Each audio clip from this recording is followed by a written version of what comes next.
কাছাড় জেলার আরকাটিপুর কদমপুর এলাকার হনুমান মন্দিরের সঙ্গে যেন এক আত্মিক সম্পর্ক গড়ে উঠেছিল ভানু সাধুর। জীবনের দীর্ঘ ৩৫টি বছর তিনি এই মন্দিরের দেখাশোনা, পূজার্চনা ও ধর্মীয় আচার অনুষ্ঠানের মাধ্যমে কাটিয়ে দিয়েছেন।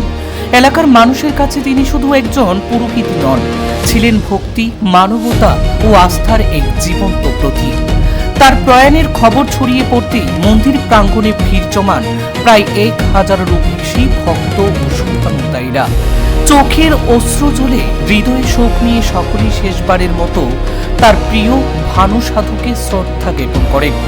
ধর্মীয় রীতিনীতি মেনে মন্ত্রোচ্চারণ ও পুজোর মধ্যে দিয়ে তাকে সমাধি দেওয়া হয়। অন্তিম যাত্রার সময় আবেগে ভেঙে পড়েন পরিবারের সদস্য ও ভক্তরা। মৃত্যুকালে তিনি রেখে গেছেন ৩ পুত্র ও ১ কন্যা সন্তান। পরিবার স্বজনদের পাশাপাশি গোটা এলাকাবাসী আজ অনুভব করছে এক অপূরণীয় শূন্যতা। মন্দিরের প্রতিটি কোণে আজও যেন স্মরণ করিয়ে দিচ্ছে ভানু সাধুর সেই নিরলস সেবা, নিষ্ঠা ও ভক্তি কথা। তার মৃত্যুতে আরকাটিপুর কদমপুর এলাকায় নেমে এসেছে গভীর বিষাদের ছায়া। ভক্তদের বিশ্বাস, মানুষের হৃদয়ে ও মন্দিরের প্রতিটি প্রার্থনায় চিরকাল বেঁচে থাকবেন ভানু সাধু। কদমপুর নিবাসী শ্রী মহাশয় ভানু রবিদাস, ভানু সাধু, তাই আজকে দেহত্যাগ করছেন আজকে রাত ৪ ঘটিকার সময়। আজকে আমরা তাই সামাজিক হিসাবে মাটি দেওয়া হয়। এই জনযাওয়া আজকে আমরা ৩টার পরে হইব।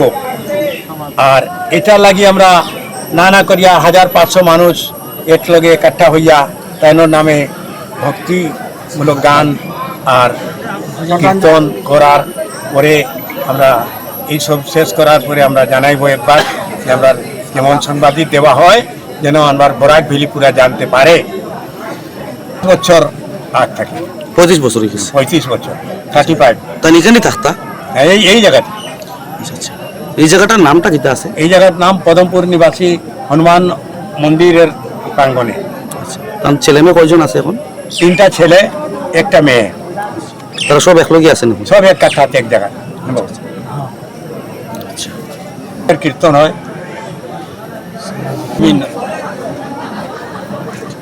দিন পরে ঘাট হইব। 11 দিনের দিন আমরা কীর্তন হইব সারাদিন। এই সময় আবার আপনারা দেখাইমু, আপনারা দেখাইয়া আবার মিডিয়ার মধ্যে আমরা দিমুজি কিতা দেওয়া যায়। ঠিক আছে, 3 তারিখ 4 তারিখ